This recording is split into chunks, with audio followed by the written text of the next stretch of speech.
प्रणाम सभी को। आइए आज गीता के अध्याय 3 और श्लोक 10 और 11 एक साथ में है, वो पढ़ते हैं। संबंध। पूर्व श्लोक में भगवान ने कहा कि यज्ञ कर्तव्य कर्म, यज्ञ मतलब कर्तव्य कर्म के अतिरिक्त कर्म बंधन कारक होते हैं। अतः इस बंधन से मुक्त होने के लिए कर्मों का स्वरूप से त्याग न करके कर्तव्य बुद्धि से कर्म करना आवश्यक है। अतः अब कर्मों की अवश्य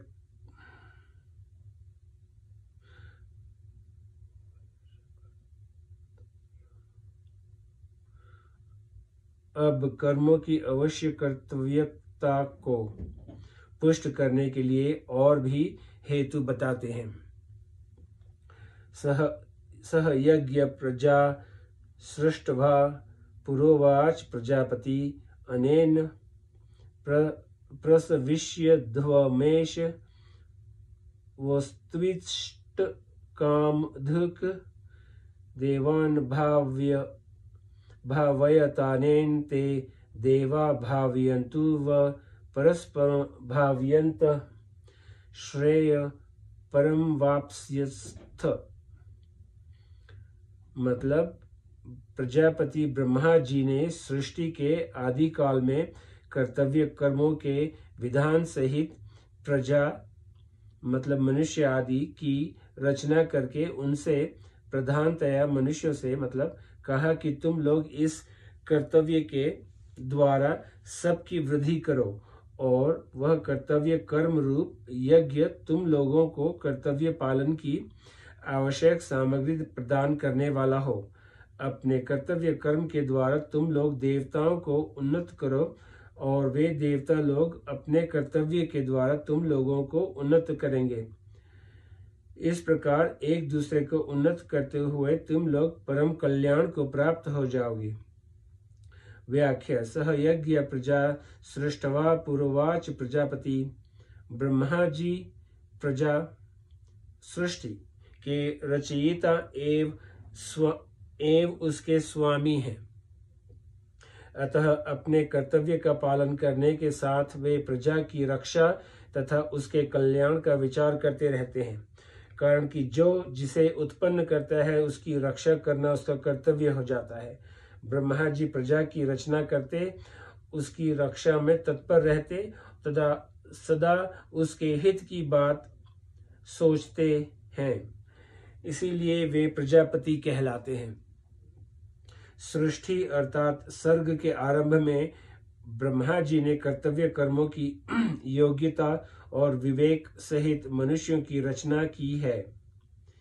यहाँ यह समझ लेना चाहिए कि भगवान की आज्ञा से और उन्हीं की शक्ति से ब्रह्मा जी प्रजा की रचना करते हैं। अतः वास्तव में सृष्टि के मूल रचयिता भगवान ही हैं। अनुकूल और प्रतिकूल परिस्थिति का सदुपयोग कल्याण करने वाला है। इसीलिए ब्रह्मा जी ने अनुकूल प्रतिकूल परिस्थिति का सदुपयोग करने का विवेक साथ देकर ही मनुष्यों की रचना की है। सत्य और असत्य विचार करने में असमर्थ पशु पक्षी वृक्ष आदि द्वारा स्वाभाविक परोपकार मतलब कर्तव्य पालन होता है, किंतु मनुष्य को तो भगवत कृपा से विशेष विवेक शक्ति मिली हुई है। अतः यदि वह अपने विवेक को महत्व देकर अकर्तव्य न करे तो उसके द्वारा भी स्वाभाविक लोक हितार्थ कर्म हो सकते हैं। देवता ऋषि पितर मनुष्य तथा अन्य पशु पक्षी वृक्ष आदि सभी प्राणी प्रजा हैं। इनमें भी योग्यता अधिकार और साधन की विशेषता के कारण मनुष्य पर अन्य सब प्राणियों के पालन की जिम्मेवारी है। अतः यह प्रजा पद विशेष रूप से मनुष्यों के लिए ही प्रयुक्त हुआ है। कर्म योग अनादि काल से चला आ रहा है। चौथे अध्याय के 3 श्लोक में पुरातन पद से भी भगवान कहते हैं कि यह कर्म योग बहुत काल से प्राय लुप्त हो गया था, जिसको मैंने तुम्हें फिर से कहा है। उसी बात को यहाँ भी पूरा पद से वे दूसरी रीति से कहते हैं कि मैंने ही नहीं प्रत्युत ब्रह्मा जी ने भी सर्ग के आदिकाल में कर्तव्य सहित प्रजा को रचकर उनको उसी कर्म योग का आचरण करने की आज्ञा दी थी। तात्पर्य यह है कि कर्मयोग मतलब निस्वार्थ भाव से कर्तव्य कर्म करने। तात्पर्य यह है कि कर्मयोग की परंपरा अनादिकाल से ही चली आ रही है, ये कोई नई बात नहीं है। चौथे अध्याय में 24वें 30वें श्लोक तक परमात्मा प्राप्ति के जितने साधन बताए गए हैं वे सभी यज्ञ के नाम से कहे गए हैं, जैसे द्रव्य यज्ञ, तप यज्ञ, योग यज्ञ, प्राणायाम आदि। प्राय यज्ञ शब्द का अर्थ हवन से संबंध रखने वाली क्रिया के लिए ही प्रसिद्ध है, परंतु गीता में यज्ञ शब्द शास्त्र विधि से की जाने वाली संपूर्ण विहित क्रियाओं का वाचक भी है। अपने वर्ण, आश्रम, धर्म, जाति, स्वभाव, देश, काल आदि के अनुसार प्राप्त कर्तव्य कर्म यज्ञ के अंतर्गत आते हैं। दूसरे के हित की भावना से किए जाने वाले सब कर्म भी यज्ञ ही हैं। ऐसे यज्ञ कर्तव्य का दायित्व मनुष्य पर ही है। अनेन प्रसविष्य ध्वमेश वोत्स्विष्ट कामधुक। इष्ट शब्द यज्ञ धातु से कृतदंत का तक्त प्रत्यय करने से बनता है, जो यज्ञ मतलब कर्तव्य कर्म का वाचक है, और काम शब्द कमु धातु से अण प्रत्यय करने से बनता है, जो पदार्थ मतलब सामग्री का वाचक है। ब्रह्मा जी मनुष्य से कहते हैं कि तुम लोग अपने अपने कर्तव्य पालन के द्वारा सबकी वृद्धि करो, उन्नति करो। ऐसा करने से तुम लोगों को कर्तव्य कर्म करने में उपयोगी सामग्री प्राप्त होती रहे, उसकी कभी कमी न रहे। अर्जुन की कर्म न करने में जो रुचि थी उसे दूर करने के लिए भगवान कहते हैं कि प्रजापति ब्रह्मा जी के वचनों से भी तुम्हें कर्तव्य कर्म करने की शिक्षा लेनी चाहिए। दूसरों के हित के लिए कर्तव्य कर्म करने से ही तुम्हारी लौकिक और परलौकिक उन्नति हो सकती है। निष्काम भाव से केवल कर्तव्य पालन के विचार से कर्म करने पर मनुष्य मुक्त हो जाता है, अतः सकाम भाव से कर्म करने पर मनुष्य बंधन में पड़ जाता है।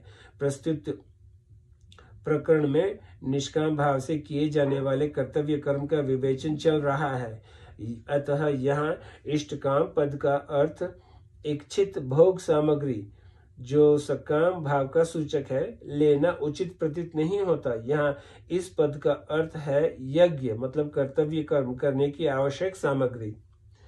पूर्व श्लोक में भगवान ने कहा कि यज्ञ के सिवाय अन्य कर्मों में अर्थात सकाम भाव से किए जाने वाले कर्मों में लगा हुआ मनुष्य बंध जाता है, और आगे 13वें श्लोक में भी कहा है कि जो अपने लिए अर्थात सकाम भाव से कर्म करते हैं वे पापी लोग पाप का ही भक्षण करते हैं।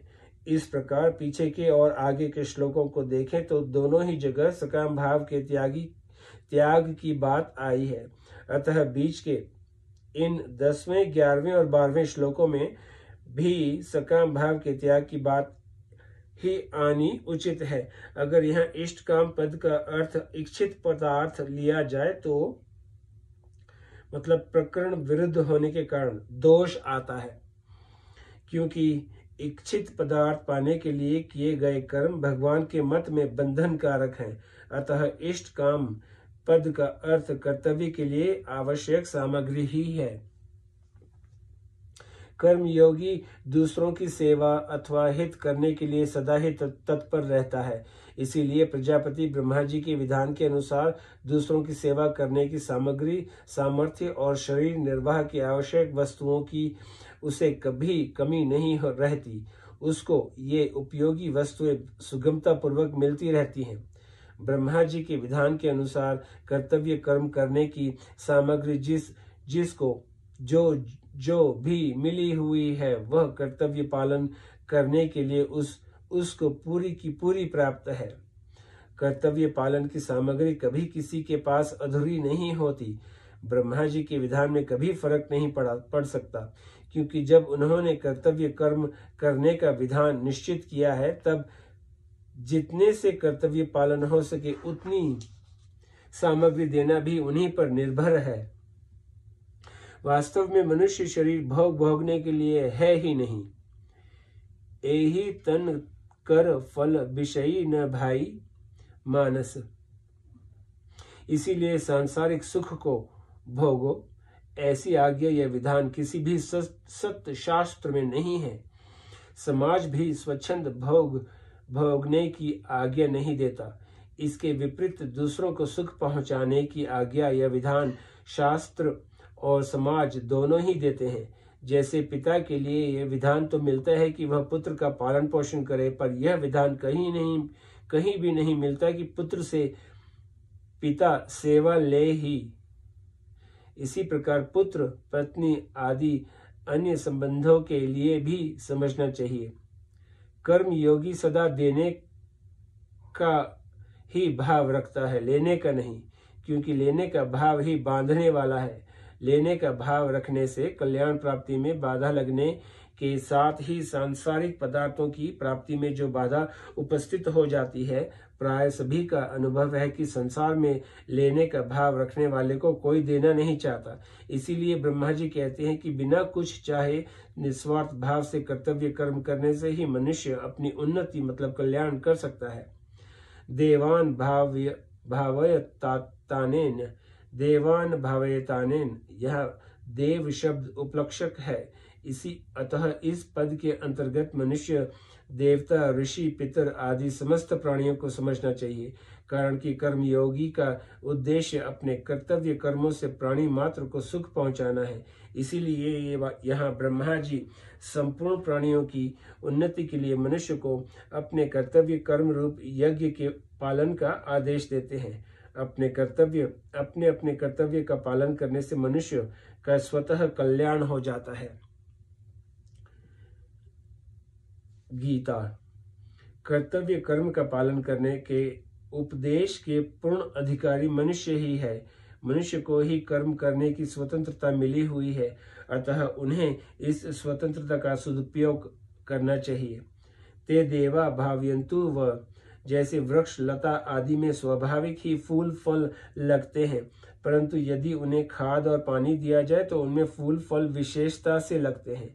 ऐसे ही यजन पूजन से देवताओं की पुष्टि होती है, जिससे देवताओं के काम विशेष न्यायप्रद होते हैं। परंतु जब मनुष्य अपने कर्तव्य कर्मों के द्वारा देवताओं का यजन पूजन नहीं करते, तब देवताओं की पुष्टि नहीं मिलती, जिससे उनमें अपने कर्तव्य का पालन करने में कमी आ जाती है। उनके कर्तव्य पालन में कमी आने से ही संसार में विप्लव अर्थात अनावृष्टि, अतिवृष्टि आदि होते हैं। परस्पर भावयंत, इन पदों का अर्थ यह नहीं समझना चाहिए कि दूसरा हमारी सेवा करे तो हम उसकी सेवा करें। प्रत्युत यह समझना चाहिए कि दूसरा हमारी सेवा करे या न करे, हमें तो अपने कर्तव्य के द्वारा उसकी सेवा करनी है। दूसरा क्या करता है क्या नहीं करता है, हमें सुख देता है या दुख, इन बातों से हमें कोई मतलब नहीं रखना चाहिए, क्योंकि दूसरों के कर्तव्य को देखने वाला अपने कर्तव्य से च्युत होता है। परिणाम स्वरूप उसका पतन हो जाता है। दूसरों से कर्तव्य का पालन करवाना अपने अधिकार की बात भी नहीं है। हमें सबका हित करने के लिए केवल अपने कर्तव्य का पालन करना है और उसके द्वारा सबको सुख पहुंचाना है। सेवा करने में अपनी समझ, सामर्थ्य, समय और सामग्री को अपने लिए थोड़ी सी भी बचाकर नहीं रखनी है। तभी जड़ता से सर्वथा संबंध विच्छेद होगा। हमारे जितने भी सांसारिक संबंधी, माता पिता, स्त्री पुत्र, भाई भौजाई आदि हैं, उन सब की हमें सेवा करनी है। अपना सुख लेने के लिए ये संबंध नहीं है। हमारा जिनसे जैसा संबंध है उसी के अनुसार उनकी सेवा करना, मर्यादा के अनुसार उन्हें सुख पहुंचाना हमारा कर्तव्य है। उनसे कोई आशा रखना और उन पर अपना अधिकार मानना बहुत बड़ी भूल है। हम उनके ऋणी हैं और ऋण उतारने के लिए उनके यहाँ हमारा जन्म हुआ है। अतः निस्वार्थ भाव से उन संबंधियों की सेवा करके हम अपना ऋण चुका दें, यह हमारा सर्वप्रथम आवश्यक कर्तव्य है। सेवा तो हमें सभी की करनी है, परंतु जिनकी हमारे पर जिम्मेवारी है उन संबंधियों की सेवा सबसे पहले करनी चाहिए। शरीर, इंद्रियां, मन, बुद्धि, पदार्थ आदि अपने नहीं हैं और अपने लिए भी नहीं हैं, यह सिद्धांत है। अतः अपने अपने कर्तव्य का पालन करने से स्वतः एक दूसरे की उन्नति होती है। कर्तव्य और अधिकार संबंधी मार्मिक बात। कर्म योग तभी होता है जब मनुष्य अपने कर्तव्य के पालन पूर्वक दूसरों के अधिकार की रक्षा करता है। जैसे माता पिता की सेवा करना पुत्र का कर्तव्य है और माता पिता का अधिकार है। जो दूसरे का अधिकार होता है वही हमारा कर्तव्य होता है। अतः प्रत्येक मनुष्य को अपने कर्तव्य पालन के द्वारा दूसरे के अधिकार की रक्षा करनी है तथा दूसरे का कर्तव्य नहीं देखना है। दूसरे का कर्तव्य देखने से मनुष्य स्वयं कर्तव्यच्युत हो जाता है, क्योंकि दूसरे का कर्तव्य देखना हमारा कर्तव्य नहीं है। तात्पर्य है कि दूसरे का हित करना है, यह हमारा कर्तव्य है और दूसरे का अधिकार है। यद्यपि अधिकार कर्तव्य के ही अधीन है, तथापि मनुष्य को अपना अधिकार देखना ही नहीं है, प्रत्युत अपने अधिकार का त्याग करना है। केवल दूसरे के अधिकार की रक्षा के लिए अपने कर्तव्य का पालन करना है। दूसरे का कर्तव्य देखना तथा अपना अधिकार जमाना लोक और परलोक में महान पतन करने वाला है। वर्तमान समय में घरों में, समाज में जो अशांति, कलह, संघर्ष देखने में आ रहा है, उसमें मूल कारण यही है कि लोग अपने अधिकार की मांग तो करते हैं पर अपने कर्तव्य का पालन नहीं करते। इसीलिए ब्रह्मा जी देवताओं और मनुष्य को उपदेश देते हैं कि एक दूसरे का हित करना तुम लोगों का कर्तव्य है। श्रेय परम वाप्स्यस्थ प्राय ऐसी धारणा बनी हुई है कि यहाँ परम कल्याण की प्राप्ति का कथन अतिशयोक्ति है, पर वास्तव में ऐसा नहीं है। अगर इसमें किसी को संदेह हो तो वह ऐसा करके खुद देख सकता है। जैसे धरोहर रखने वाले की धरोहर उसे वापस कर देने से धरोहर रखने वाले से तथा उस धरोहर से हमारा किसी प्रकार का संबंध नहीं रहता। ऐसे ही संसार की वस्तु संसार की सेवा में लगा देने से संसार और संसार की वस्तु से हमारा कोई संबंध नहीं रहता। संसार से माने हुए संबंध का विच्छेद होते ही चिन्मयता का अनुभव हो जाता है। अतः प्रजापति ब्रह्मा जी के वचनों में अतिशयोक्ति की कल्पना करना अनुचित है। यह सिद्धांत है कि जब तक मनुष्य अपने लिए कर्म करता है तब तक उसके कर्म की समाप्ति नहीं होती और वह कर्मों से बंधता ही जाता है। कृतकृत्य वही होता है जो अपने लिए कभी कुछ नहीं करता। अपने लिए कुछ भी नहीं करने से पाप का आचरण भी नहीं होता, क्योंकि पाप का आचरण कामना के कारण ही होता है। अतः अपना कल्याण चाहने वाले साधक को चाहिए कि वह शास्त्रों की आज्ञा के अनुसार फल की इच्छा और आसक्ति का त्याग करके कर्तव्य कर्म करने में तत्पर हो जाए। फिर कल्याण तो स्वतः सिद्ध है। अपनी कामना का त्याग करने से संसार मात्र का हित होता है। जो अपनी कामना पूर्ति के लिए आसक्ति पूर्वक भोग भोगता है वह स्वयं तो अपनी हिंसा मतलब पतन करता ही है, साथ ही जिनके पास भोग सामग्री का अभाव है उनकी भी हिंसा करता है, अर्थात दुख देता है। कारण कि भोग सामग्री वाले मनुष्य को देखकर अभावग्रस्त मनुष्य को उस भोग सामग्री के अभाव का दुख होना स्वाभाविक है। इस प्रकार स्वयं सुख भोगने वाला व्यक्ति हिंसा से कभी बच नहीं सकता। ठीक इसके विपरीत पारमार्थिक मार्ग पर चलने वाले व्यक्ति को देखकर दूसरों को स्वतः शांति मिलती है, क्योंकि पारमार्थिक संपत्ति पर सबका समान अधिकार है। निष्कर्ष यह निकला कि मनुष्य कामना आसक्ति का त्याग करके अपने कर्तव्य कर्म का पालन करता रहे तो ब्रह्मा जी के कथनानुसार वह परम कल्याण को अवश्य ही प्राप्त हो जाएगा। इसमें कोई संदेह नहीं है। यह परम कल्याण की प्राप्ति मुख्यतः से मनुष्यों के लिए ही बताई गई है, देवताओं के लिए नहीं। कारण कि देव योनि अपना कल्याण करने के लिए नहीं बनाई गई है। मनुष्य जो कर्म करता है उन कर्मों के अनुसार फल देने, कर्म करने की सामग्री देने तथा अपने अपने शुभ कर्मों का फल भोगने के लिए देवता बनाए गए हैं। वे निष्काम भाव से कर्म करने की सामग्री देते हो ऐसी बात नहीं है, परंतु उन देवताओं में भी अगर किसी में अपने कल्याण की इच्छा हो जाए तो उसका कल्याण होने में मना नहीं है। अर्थात अगर कोई अपना कल्याण करना चाहे तो कर सकता है। जब पापी से पापी मनुष्य के लिए भी अपना उद्धार करने की मनाही नहीं है, तो फिर देवताओं के लिए, जो कि पुण्य योनि है, अपना उद्धार करने की मनाही कैसे हो सकती है? ऐसा होने पर भी देवताओं का उद्देश्य भोग भोगने का ही रहता है, इसीलिए उनमें प्राय अपने कल्याण की इच्छा नहीं होती। अब श्लोक 12वां। इष्ठान भोगाहि वो देवा दास्यन्ते यज्ञ भाविता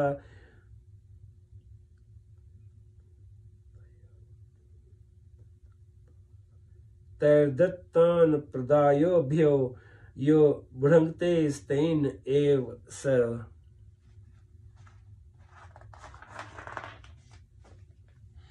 यज्ञ से भावित पुष्ट हुए देवता भी तुम लोगों को, मतलब बिना मांगे ही, कर्तव्य पालन की आवश्यक सामग्री देते रहेंगे।